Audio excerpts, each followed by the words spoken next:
A common problem in wardrobe is the lack of light. In case of rails and clothes hanging on them, we do not see these clothes. Here we have our solution, a very nice combination of the rail and LED lighting. We will mount it with mounting brackets. We direct the profile itself upwards so the light will spread evenly throughout the wardrobe, illuminating our clothes.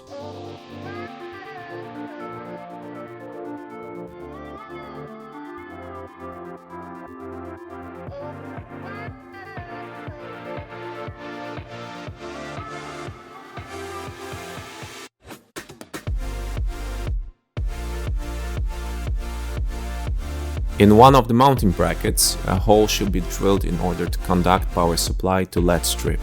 This hole must be made in the main part of the mounting plate. Otherwise, there's a great risk of cutting the power cable during mounting. Power supply is conducted through the body as standard and hidden in the milling. Before starting assembly, both outer parts of the mounting bracket should be placed on the rail. The flange side will be adjacent to sides of the wardrobe.